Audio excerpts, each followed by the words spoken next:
Hello and welcome everybody, my name is Severin and today we're speaking about the full moon in Taurus on the 31st of October. I'm very excited to speak about this full moon because it has some topics that are very dear to me and you will hear my passion speaking through me.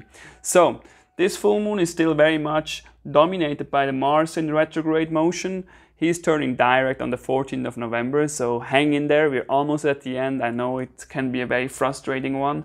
Then we also have Mercury in retrograde until the 4th of November. So also there we're almost at the end. So the two of them, they really force us into some work of detox, of some cleanse. And then this is really getting culminated by the full moon. So we have the sun in Scorpio and we have the moon in Taurus. And the moon is actually conjunct by Uranus.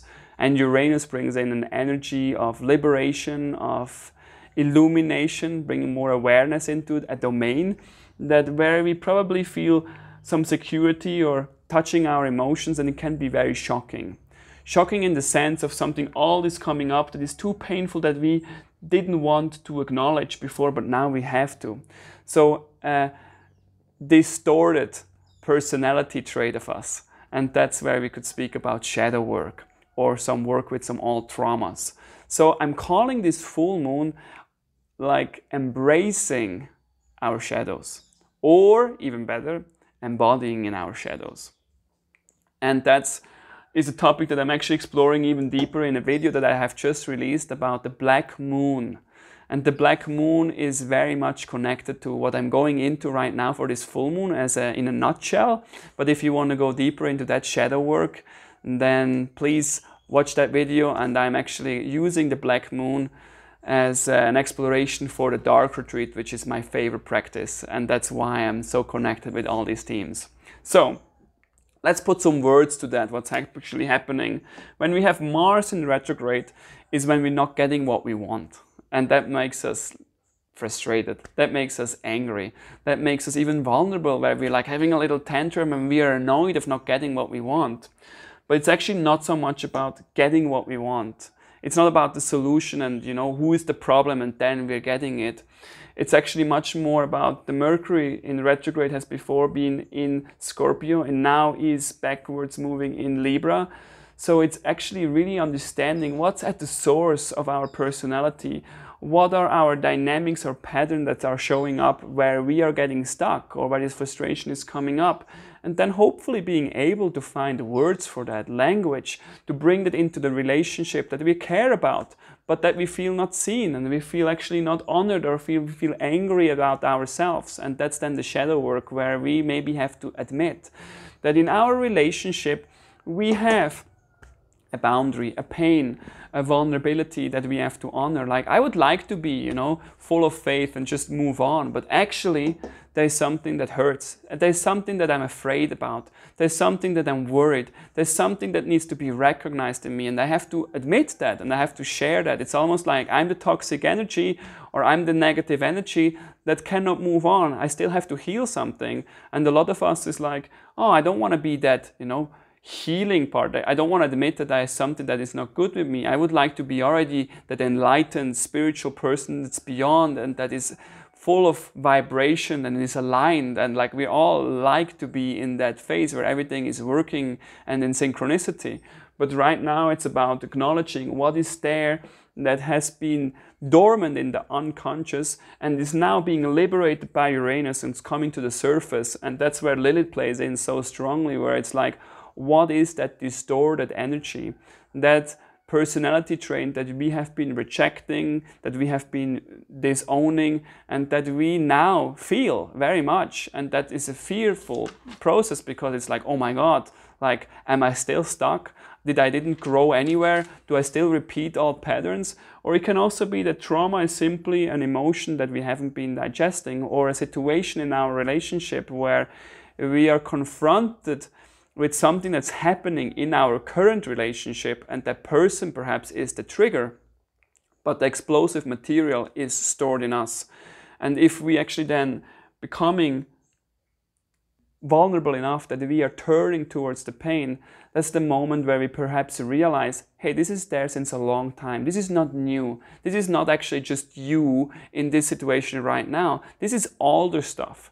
Perhaps from my childhood, perhaps from a past life, and then finding that connection, that this is reoccurring material, that this is really not running away just by a quick fix, but that's actually then where we're coming to a connection that where it's becoming really hard, because all of us, and that's what I see in a lot of friends and a lot of clients and in myself as well, when we're getting in this state of fear, of pain, of worries, of becoming tense, of going into an animalistic reaction of where we just, fight and flight mode, where we're getting tense and breathing really quickly, we cannot relax into the situation. We need to come to a place where we feel safe. And yes, we can run into a relationship and hopefully they give us the love that we need, but ultimately we have to find that place within ourselves. And that means we have to come to a place where we willingly go into our pain. And that's exactly where spiritual work happens. We don't wait until there's a war around us or a crisis that we're losing our job or we don't have any money or we are ending up alone and leaving our partner with children and we feel just full of fear and worry and alone, so lonely. That's when it's like very difficult then to come to a place where we feel stable enough to look at the disowned personality traits within ourselves. Ideally, we look at them through spiritual work before, where we can skillfully relate to our pains, to our fears, to our story of our human life, and come to a place where we can relax into that and then shift our awareness to something bigger than ourselves. And that doesn't mean a religion or a God, but having faith in something that is not our story. And that's exactly where a session with an astrologer, skillful counseling, work with somebody that you really trust or that you feel inspired by, can move mountains for you. It can be somebody that you really love. And that's the work that we are going in right now with this full moon in Taurus, where we really have to go to a place where we have to learn again to not run away, but to stay with it. So now what I see as a human being in myself, when this fear comes up, when this frustration is there, when this resentment is becoming so alive, then I want to run away. And I see that in myself, in my clients. I want to move away from the place that I'm at. I want to change the relationship that I'm in. I basically want to run away from the pain that is alive in me. And normally, when I'm in it and I cannot run away, then I'm trying to find a solution. I'm trying to find the answer. How can I get rid of it? What's the next step? How can I be on top again, where I'm having clarity, where I'm having synchronicity, I feel empowered and I'm full of hope. Now that's not gonna work. And that's exactly where I need a spiritual practice that has given me an experience that I can relate to, that shows me a different solution. And that is something that you hopefully have had. And we call that in a spiritual practice a state of surrender. A lot of time this is connected with giving up, but it's not giving up. It's basically when we are letting something all die in us, then there is not immediately a moment of birth. And I'm going in that video that I mentioned before, that dark moon video that I'm sharing. There is a phase in between where almost the old has to be turned towards, where we have to become more intimate with the pain, with the fear, with the worries, and relax into it. Like in some spiritual traditions, you would call it to bring your awareness towards the heart. It's not that you turn into love, but that you become aware, where you relaxing into. And out of that comes a place again of strength, because if you can own your shadow, if you can own your pain, then you can make that disowned material, that disowned or stored energy, you can actually bring that into your consciousness and it will empower you. It's the very birthplace of connection, of love, of belonging, of meaning, of creativity. But that takes time. So we are in that limbo phase right now where we call the formless domain. And that's the domain where we're not yet knowing the birthplace or what's coming next. And we're also not yet done with the fear and the pain. And that means we have to relax into it, or cultivating awareness and staying alive.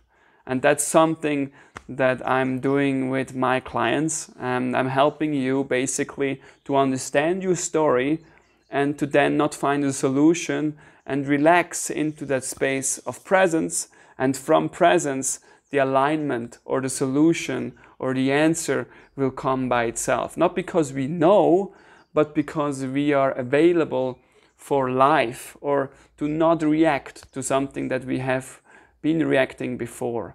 So I hope I could really try to give some language for that and helping you and supporting you in your journey. Right now is a lot moving. Feel free to comment. I would love to hear your feedback. If you resonate with my approach, I'm still trying to find language for everything that's happening right now, but this is really a topic I feel at home at. With this, I really wish you a good full moon, and I will hear you again for the next new moon talk. Goodbye.